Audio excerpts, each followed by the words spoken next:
Buenas tardes, nos encontramos con el maestro David Fernández Dávalos, rector de la Universidad Iberoamericana, Ciudad de México, Tijuana, pues para compartir algunas ideas sobre la universidad en el siglo XXI y particularmente el sello distintivo de nuestra institución.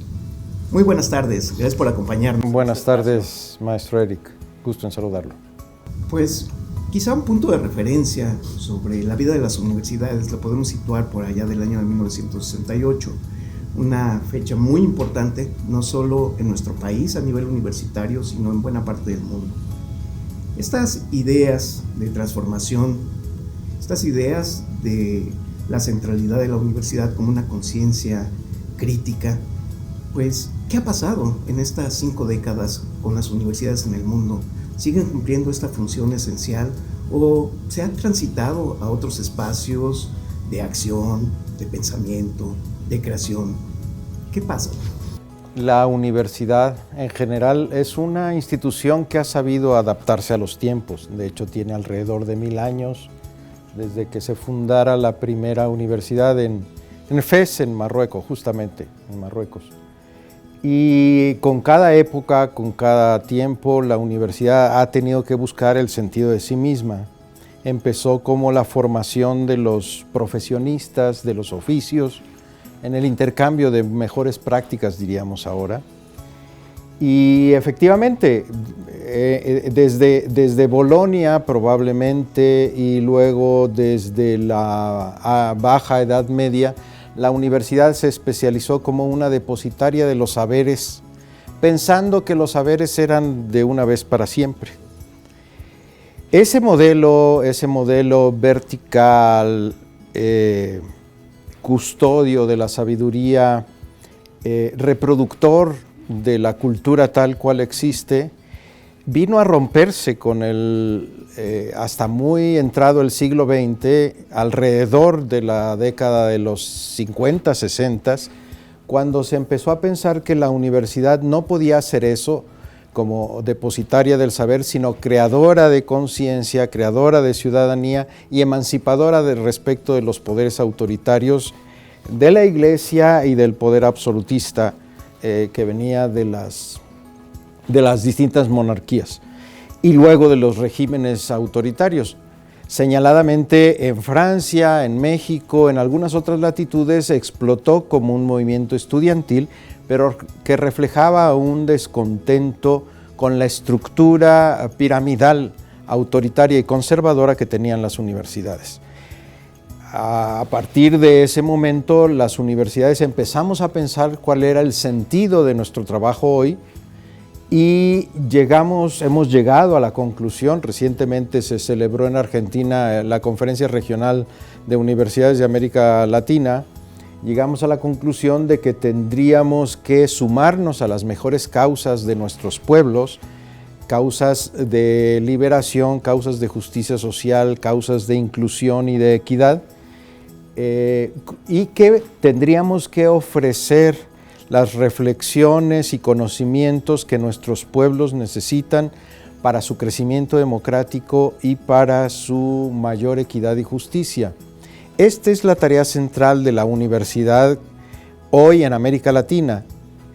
Es posible que en otras latitudes sea distinta la finalidad, pero esta es otra cosa importante que hemos aprendido, que no podemos hablar de una institución universitaria universal para siempre, fijada en la historia y como un modelo acertado. Entonces, aquellos que pretenden, perdón que lo cite porque luego se cuela mucho este pensamiento, que pretenden que nosotros seamos igual a Harvard o a Yale o a Oxford, no están pensando en el tipo de universidad que realmente requerimos en nuestro país, ni tampoco en el papel que juegan las universidades allá como un papel de mantenimiento, de sanción del status quo, de elitización de los grupos dominantes, de dotar de herramientas para el mercado capitalista neoliberal.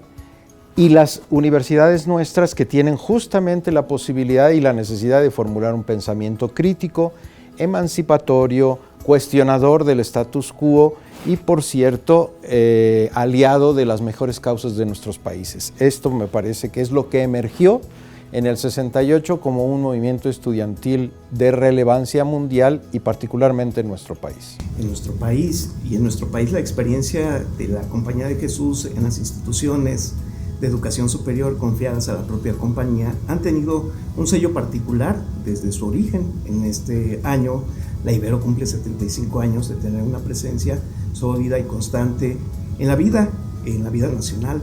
Se sigue manteniendo este sello de acompañar estos procesos importantes que están derivando en la sociedad y en las instituciones de nuestro país. Justamente pienso que el modelo educativo de la Compañía de Jesús busca juntar tres cosas por lo menos, y eso desde el principio hasta este momento. Una es la formación integral. No solo queremos formar monstruos racionales capaces de procesar los conocimientos con eficacia, sino también formamos la voluntad, el corazón, la corporalidad, la sensibilidad. Nosotros formamos personas, no profesionistas. Es decir, queremos sí formar personas capaces de ejercer una profesión con un sentido útil, con responsabilidad, etc. Pero primero es la formación integral, sin duda. Un segundo componente es el alto nivel académico, la calidad académica, que algunos llaman excelencia, que tiene que ver con incorporar los conocimientos más avanzados de la humanidad y al mismo tiempo que integramos otros conocimientos diversos, disruptivos, cuestionadores, críticos, experimentales, pero que son necesarios para tener una calidad universitaria tal cual la he planteado. Y un tercer componente es el compromiso social. El compromiso social que se refleja en muchas áreas de vida de la comunidad, pero que sobre todo tiene que ver con que haya una pertinencia del conocimiento que nosotros transmitimos, generamos, difundimos desde la universidad con las necesidades reales de la sociedad en su conjunto. Ahí también está el mercado, pero no toda la sociedad es mercado. Hay grupos sociales excluidos, hay asimetrías estructurales, hay problemas graves que no atiende el mercado y que los profesionistas que egresan de nuestra universidad y los gobiernos y todo mundo tendríamos que ayudar a resolver. Estos tres componentes, repito, la formación integral, la calidad académica y el compromiso social son esenciales al modelo de educación que ofrece la Compañía de Jesús y han estado desde el principio en la fundación de esta universidad, están plasmados en su ideario y a lo largo de sus 75 años de existencia hasta el día de hoy. Por supuesto, los conocimientos cambian, el tipo de compromiso social que se requiere cambia y el tipo de personas y los desafíos que nos propone la formación de las personas en las distintas coordenadas sociohistóricas van cambiando con el tiempo. Entonces, no somos la misma universidad de hace 75 años, somos la universidad del siglo XXI, del 2018, pero con estos componentes estructurales que no han cambiado y que siguen vigentes en el conjunto del sistema universitario jesuita, en la Ibero México y en la Ibero Tijuana. Sin duda, en estos dos espacios se viven diferentes problemas en términos sociales. En el caso de Ibero Tijuana, creo que uno de los más reflejados hacia el exterior del estado y de la ciudad tiene que ver con la migración, tomando como referencia a los Estados Unidos, pero es un proceso que no es exclusivo de la zona fronteriza. La migración lo vivimos también aquí en el centro de nuestro país. La universidad da respuesta a través de sus investigaciones, de su cercanía, de su acompañamiento a estos procesos de transformación, cambio, donde cerca de 1 de cada 7 habitantes de este planeta es migrante. El tema de la migración es uno de los temas prioritarios que hemos asumido en el sistema universitario jesuita porque efectivamente, de ser un país solamente expulsor, se iban nuestros trabajadores y campesinos al norte, al país vecino, ahora somos expulsor, receptor de migrantes centroamericanos, africanos, haitianos, por ejemplo, en grandes cantidades. Somos también país de tránsito, por aquí pasa todo el sur del continente para ir hacia Norteamérica, Canadá y Estados Unidos, Y también somos país de refugio. Cuando muchos de estos migrantes huyen de sus pueblos por la violencia o la necesidad económica, y aquí somos país de acogida. Y entonces la migración es un tema central. Tenemos un programa al respecto, hacemos investigación sobre este tema, pero tenemos por lo menos 5 temas sociales que para ahora nos parecen muy importantes. Frente a la realidad de hoy, vemos el tema de los derechos humanos como algo de especial relevancia. Estamos viviendo una crisis sin precedente en el tema de derechos humanos y se requieren respuestas no solo de carácter político, sino académico, científico, para resolverlo. Tenemos el tema de género, las enormes desigualdades que persisten entre los hombres y las mujeres, o en la diversidad sexual excluida y marginada, oprimida. Ese tema de la inclusión, de la diversidad, de la pluralidad, es algo que también nuestras universidades asumen como propio. También el asunto de la ecología y el medio ambiente es otro tema sensible. Hemos establecido relaciones perversas con la naturaleza, olvidando que nosotros somos parte de la naturaleza, no es algo que esté fuera de nosotros, y la vivimos como recursos naturales, no son algo que tiene nuestra responsabilidad, que hemos de optimizar, pero porque es nuestra casa común, diría el Papa Francisco. Otro es el tema de la interculturalidad. La interculturalidad, sí, por supuesto, como capacidad de moverte en un mundo plural y diverso y dialogar desde tu origen, tu cultura con otras culturas y otras identidades, pero también multiculturalidad hacia abajo o interculturalidad con los pueblos originarios, recogiendo lo que es nuestra cultura originaria, los procesos de liberación y de autoafirmación, de autonomía que vienen viviendo, es otra de las características. Nos parece que son una riqueza para la universidad, son una riqueza para el conocimiento y para el mundo, y entonces que son identidades culturales, étnicas que hay que cultivar, favorecer, entrar en diálogo con ellas, etc. Esos, me parece, también hemos entrado a temas de seguridad y democracia, que son temas relevantes en el país, de los más importantes, y el tema de la pobreza. La pobreza y la exclusión son lacras que todavía nos hieren como país y estamos decididos a hacer aportes universitarios para su superación o por lo menos para su atemperamiento. Así es, cuando desde fuera de la universidad nos preguntan, oye, ¿qué puedo hacer para ingresar a la Ibero? A mí me atrae mucho un centro de estudios donde se está reflexionando, actuando sobre estos grandes temas nacionales e internacionales, pero desafortunadamente tengo la imagen de que la Ibero es una institución, pues, puros chicos pudientes, ¿no? La universidad va generando algún tipo de espacio para incorporar a estos estudiantes que tienen el deseo de estudiar aquí en estas instalaciones y desarrollar estas habilidades gracias a su formación o interés académico, particularmente en estos, pero no solo en estos temas. Sí, por supuesto. Efectivamente, los alumnos tradicionales de la Universidad Iberoamericana Ciudad de México son alumnos de los deciles más altos de ingreso del país. Pero esto no es así en las otras universidades. En Tijuana atendemos sectores mucho más diversos y plurales. Lo mismo en las Iberos de Torreón o de León o el ITESO de Guadalajara. Son comunidades socialmente más diversas. Sin embargo, aquí mismo en la Universidad Iberoamericana Ciudad de México y en Tijuana hemos abierto la posibilidad de que se incorporen masivamente muchachos y muchachas provenientes de sectores populares para que estudien una licenciatura con nosotros y para que nos ayuden a hacer una comunidad diversa, plural, incluyente, más democrática, más con los pies en la tierra.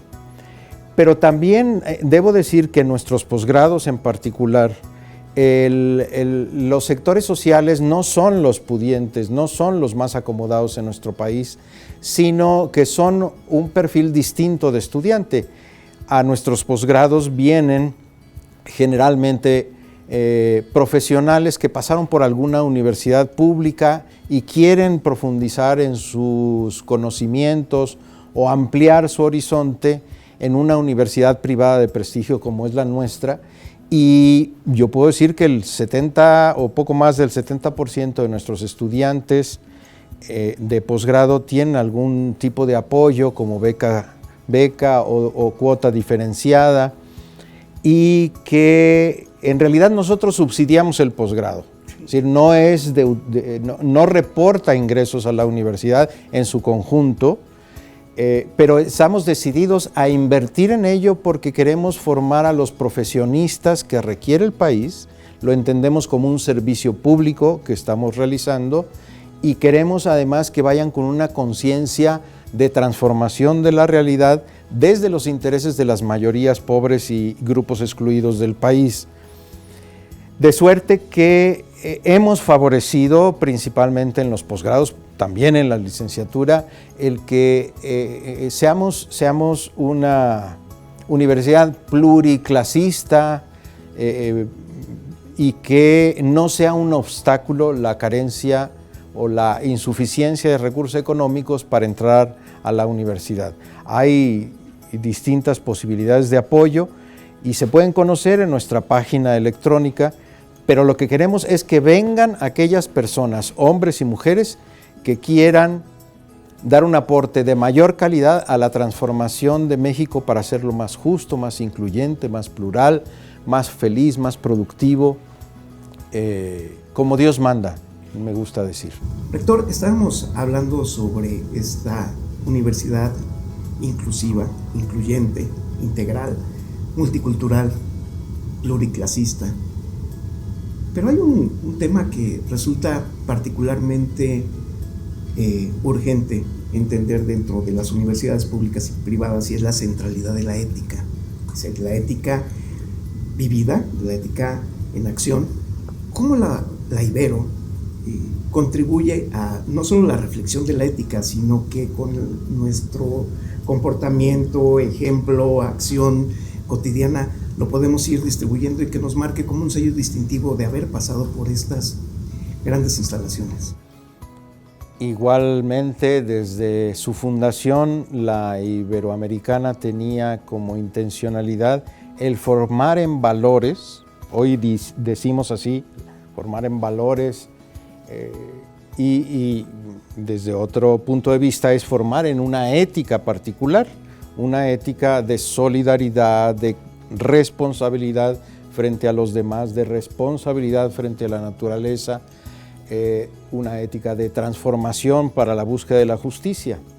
Eso es central hoy, probablemente más que nunca, porque en lugar de ir avanzando en estos temas ha habido una regresión democrática, económica, política en general, y entonces más que nunca hoy requerimos de esos planteamientos de carácter ético. Y nosotros sabemos que la ética no se enseña con discursos. Uno instruye con el decir, pero educa con el hacer. Y entonces, si queremos educar en valores, en una ética, la universidad misma se ha de constituir en un actor ético, responsable, solidario, transformador, sustentable.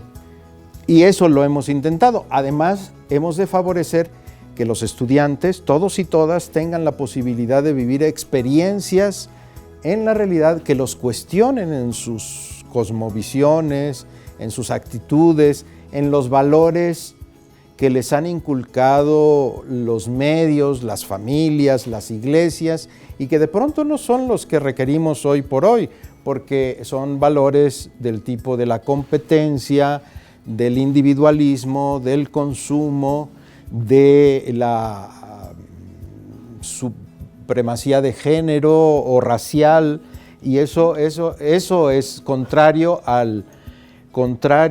la dignidad humana y contrario entonces al pensamiento universitario.